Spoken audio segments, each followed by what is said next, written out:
Good. And if you could please keep your Bibles open where Mel read for us, and the inside of your bulletin has an outline as to where we're going today as well. That will be helpful for you. I want you to imagine that as you came to church today, instead of being greeted on the door by our welcomers, that it was Jesus himself who handed you the bulletin and showed you to your seats. When you got to your seat, imagine you look over and it's Jesus, beard and all, sitting next to you in the pews. When it was time for the sermon, Jesus steps to the pulpit to deliver the word. What an incredible church experience that would be. Those other churches down the road that always seem so exciting and worshipful and solemn would be nothing compared to us, because a glimpse of heaven is what you'd get at Berwick Anglican in a room full of Jesuses. It doesn't stop there. When you get home, Jesus is there for lunch with you at your house. He's doing all the cooking, don't worry. He offers to play with the kids after lunch, just to give you a break. In fact, even at work tomorrow, all your colleagues are mouths agape because Jesus is at your desk working like a champion. Your boss is delighted because Jesus is interning this week for you. Everywhere you go, at church, at home, at work, Jesus is there, amazing everyone, giving them a glimpse of heaven. And glimpse of heaven is the big idea in a passage today. It comes out of 3 verse 1. Can you see 3 verse 1 in your Bibles?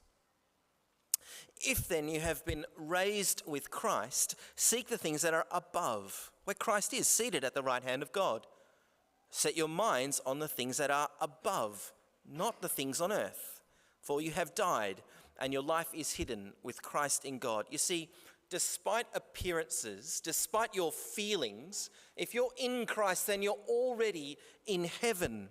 And the Colossians needed to know this, because they were trying to get a higher level of Christianity. For them, it was religion and rituals and rules. But Paul says you're already above. With him already. More Christianity, you're with Christ in heaven. You cannot be more heavenly. You can stop your strivings. You're as heavenly as you can be.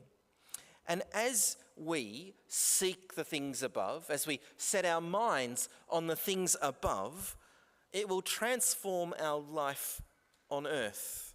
At home, at church, at work, being heavenly like Jesus enables heaven to break in and give everyone a glimpse of heaven. Just as Jesus did that when he walked the earth, gave people a taste of heaven, so you can do that when you set your minds on the things above. And the first place this happens is in church, which is our first point. Can you see verse 12? Put on then, as God's chosen ones, holy and beloved, compassionate hearts, kindness, humility, meekness, and patience, bearing with one another, and, if anyone has a complaint against another, forgiving each other. On one hand, these are a bunch of do's and don'ts, but really, they've got Jesus' fingerprints all over them. Put on Jesus. Put him on like you're wearing his coat and adopting his persona. In verse 12, he's the chosen one after all. And as you look at that list, which one do you find it hardest to do? Is it bearing with one another? What about kindness? Patience? All right, I give up. They're all hard, aren't they? They're all hard. But the key to doing them is to remember verse 13. That the Lord was all these things to us first, forgiving each other as the Lord has forgiven you. So you must also forgive. A recognition that Jesus was forgiving and patient with me chastens how I treat you. It builds a graciousness into all our interactions here at church. Verse 14 is also a help. And above all these, put on love, which binds everything together in perfect harmony. If love is our ethic, then we're well within all the commands of verse 12 and verse 13. This is a Bible teaching church. We're proud of it. But wouldn't it be something if Berwick Anglican was known as much for its love as it was its Bible teaching. Imagine a church experience where everyone worked really hard on love. Think of how attractive that would be to the outsider. A place of kindness, compassion, forgiveness, a place where we were bearing with one another. It'd be like a little glimpse of heaven every Sunday morning. The opposite of a heavenly church is an earthly one, which is 3 verse 5. Sexual immorality, evil desires, covetousness. Verse 8, anger, wrath, malice, and slander. Can you imagine a church experience where everyone behaved like that? Maybe you've been to a church where that was your experience. You see, the Colossians were keen like us. They wanted more in the Christian life. But Paul says, if you want more Christianity, you need to just put on more of Christ. The clue is in the name. They were being lured away to all sorts of other worship. But Paul says, if you want to experience heaven on Sunday, put on the man of heaven and love one another the way he has loved you. My mum, she went to a church in Richmond where the emphasis was speaking in tongues and healings. But Paul says, if you really want a hyper-spiritual experience, just try bearing with the loudmouth at your church. Do you see how that works? My friend goes to a church in Brunswick where they have a golden Bible and they parade it up and down the pews before it's read. They've got an incense thing on a chain and they swing it and they try not to hit anyone in the head with it. Paul says, if you want a more holy tradition, make compassion and kindness your thing. At a church I went to once in South Melbourne, they promised me the more money I gave, the more blessings I would get. Paul says, if you really want spiritual blessings, why don't you pass on the forgiveness that Jesus forgave you with? That's the idea. Here's how to show everyone a glimpse of heaven on Sunday morning. Put off your old selves and put on Jesus, the man of heaven, instead. It's pretty simple, isn't it? There's a good summary in verse 17. Whatever you do in word or deed, do everything in the name of the Lord Jesus. That is, do everything in a way that honors his name, giving thanks to God the Father through him. It's all of life, all of Sunday church, midweek church as well. But even at home in your marriage, verse 18, wives, submit to your husbands as is fitting in the Lord. Husbands, love your wives and do not be harsh with them. And even as I read them out loud, I can feel the temperature in the room go funny. Wives submitting to husbands doesn't land softly on our ears, does it? And so here are some caveats or some writing instructions. Firstly, these verses are not about elbowing the other person and saying, see, it's your time to listen. Each one, husbands and wives, there's a verse for each of us. We've got enough to worry about focusing on ourselves. Good. Secondly, this is heavenly living, and so naturally it will grate on earthly ears. Our culture is infused with an anti-authoritarian bent, so any submission of any kind is bad.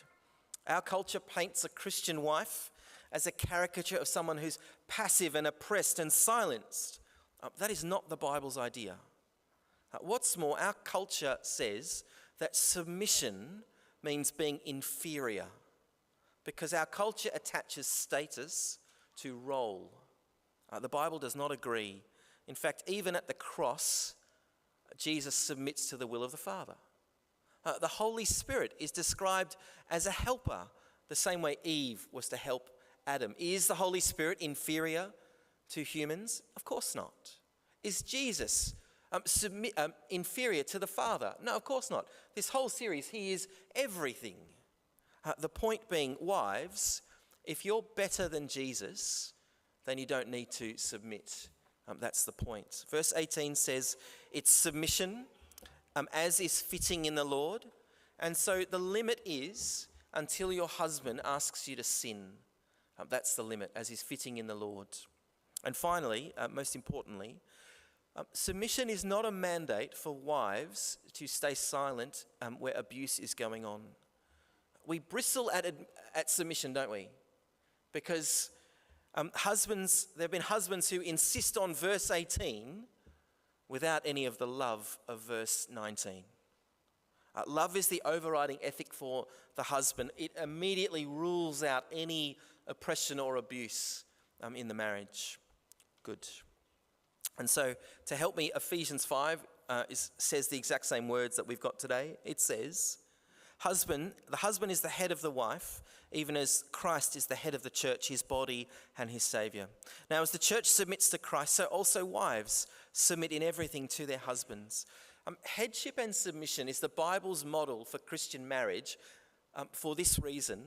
It points to and gives everyone a glimpse of Christ and the church in the heavenly places. A wife submitting to her husband gives us all a glimpse of heaven as she joyfully submits as the church joyfully submits to Jesus.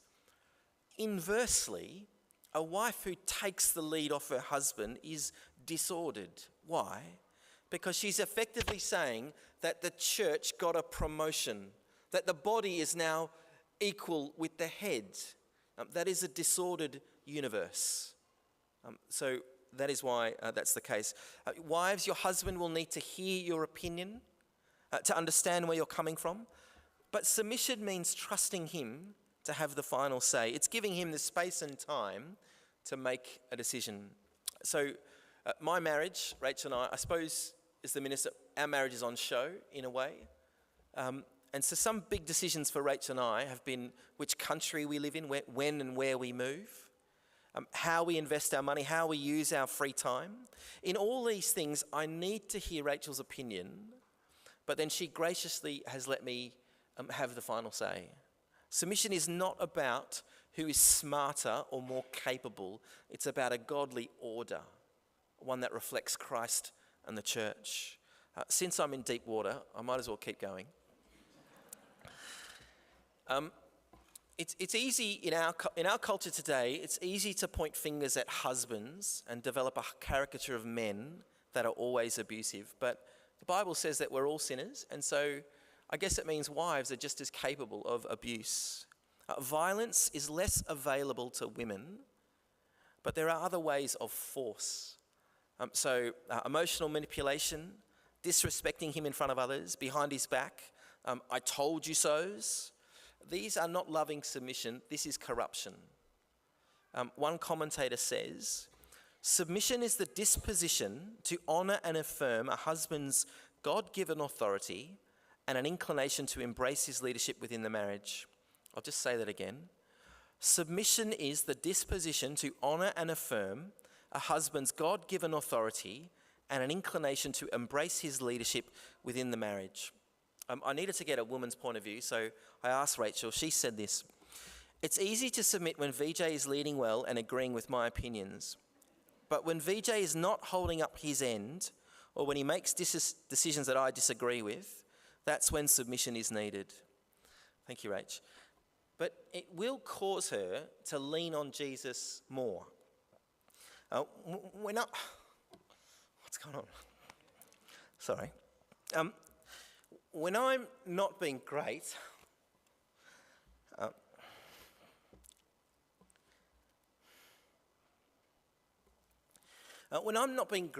my wife has to be more sure that Jesus is ruling. It's sort of 3 verse 1 and 2. That he really is in heaven, that even if I'm being a scoundrel, Jesus is over me, taking charge. A wife practicing submission will flourish and grow to be the person, to be the person God has created her to be, with all her gifts and abilities, because she's well ordered. She's trusting Jesus is Lord, and she's modeling Christ and the church, giving us all a glimpse of heaven for the rest of us. If you find a Christian marriage where verse 18 and verse 19 is being practiced, and you will see a glorious team where each person flourishes as God has intended. Give myself a break. Let me move over to husbands. Sorry, everyone. Just some caveats for the husbands. Verse 19, husbands, love your wives and do not be harsh with them. And that immediately rules out any form of oppression or abuse. Immediately. Headship that abuses, that insists on its own way, is not headship, it is corruption. Similarly, like any abuse of power, corruption is tyranny, or in this situation, tyranny. Verse 19 says, a husband's headship is underpinned with love. Ephesians 5 says, husbands, love your wives as Christ loved the church and gave himself up for her. Why? So that she might be beautiful, that is, in splendor, without blemish, but holy and blameless. It is a sacrifice of yourselves, husbands, not to be her butler, but to make her beautiful, holy, blameless, without blemish. It's about her godliness. God gives you headship over your wife to make her beautiful, for her beauty in the eyes of the Lord. It's about her godliness. So, husbands, it's about setting the standard of church attendance and church involvement. Husbands, it's about taking the lead when it comes to prayer in the house. Taking the lead for when the Bible comes out at the table, or however you guys read the Bible. It's modeling to the family what godliness, a purity of speech looks like. It's taking the lead when it comes to encouraging your adult children who've left home, taking the lead in looking after their godliness so that they're walking with Jesus themselves. Give up your lives, husbands, to enable your wife to be the person Jesus wants her to be. It's an enormous calling, isn't it? I think it's actually harder for blokes. A female friend of mine, she said, it is a joy to submit to my husband when I know he's got all these things under control. Wives, give your husband some space and time to find his feet in this area. It's hard enough to provide and protect, let alone all these other spiritual callings. It's an enormous responsibility. But the way it's done right, husbands loving your wives, just like everything we've said today, it gives us a glimpse of Christ and the church. These verses are not about elbowing the other person going, see, he's talking to you. There's enough for each of us to worry about. Good. Paul says to the Colossians, if you want a more Christian life, why don't you start with your marriage? Verse 18, wives, submit to your husbands as is fitting in the Lord. Husbands, love your wives and do not be harsh with them. Good. We don't have time to do children and parents, so I'm going to skip to servants and masters to finish, which is about the workplace. The idea in verse 22 to 24 is that even your boss has a boss. So knowing that the Lord rules in heaven enables you to do verse 22. Obey in everything those who are your earthly masters, not by way of eye service as people pleasers, but with sincerity of heart, fearing the Lord. The more clear you are that you're working for Jesus, that he is ruling, the more you'll be able to obey an earthly boss, even if they're a bit of a tyrant. When I was working as an accountant, one of the partners of the firm, it was a bit of a dictator, he was, and he used to patrol the office at 5:15 to see who was still there. And so everyone used to work until 5:16, and then we'd all, scurry out the door. Paul says that is eye service. Do you ever send work emails on the weekend or late at night just to look like you're really slaving away 24/7? Paul says that is people pleasing, but with no sincerity of heart. Christians, you work for the Lord who sees everything, and so you can work from the heart. Christians, you don't have to strive and claw for every pay and promotion. Why? Verse 24, knowing that from the Lord you will receive the inheritance as your reward. You are serving the Lord Christ. Your inheritance is Jesus, in Jesus, is enough for you. That's what Paul is saying. And so it means whatever injustice at work, salary, promotion, unfair dismissal, working conditions, your boss won't get away with it. Verse 25, Jesus will pay him back for the wrong he's done. He won't get away with it. You can just get on and serve. Knowing that Jesus is your ultimate boss enables you to serve from the heart, and you will look unlike everyone else in your workplace. How are you so calm in the face of injustice? How are you able to work so genuinely for such a tyrant? How are you so calm and honest at work? Why are you not joining in the gossip like the rest of us? Because you are clear who your real boss is. You'll be like a glimpse of heaven in the modern Melbourne workplace.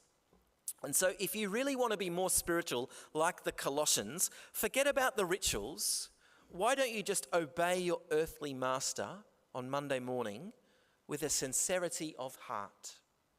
If you really want to be more holy in the Christian life, just don't gossip about the people at work and smile to their face by way of eye service. Just do that. Do you see how this works?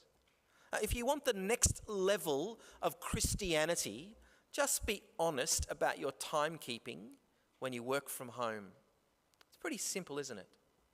Can you imagine if in your job interview, the manager said, "Wow, you're a Christian? Wow, you're hired. We love Christians here. Are there any more Christians at your church who need a job?" That's the big idea. We should be the best, most honest, trustworthy workers. Why? Because we know that even our boss has a boss, and our boss, Jesus, is ruling from heaven, and you work for him. And so whatever they do on earth, we can just get on and serve. He sees it, he judges, he will reward.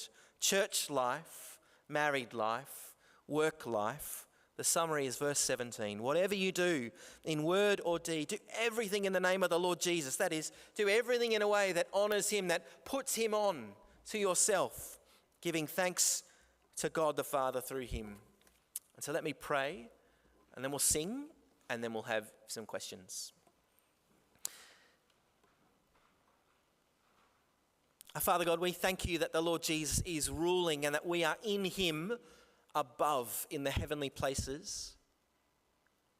And so, Father, with our eyes fixed above, would you enable us to be heavenly here on earth? Help us to love in our church. Help us to play our role in our marriages. Help us to serve our bosses from the heart. In all these really difficult things, Father, please give us the strength of your Spirit so that we can be more like Jesus and less like ourselves. We ask it in his name. Amen. Good. We're going to stand and sing, and then it'll be open for questions.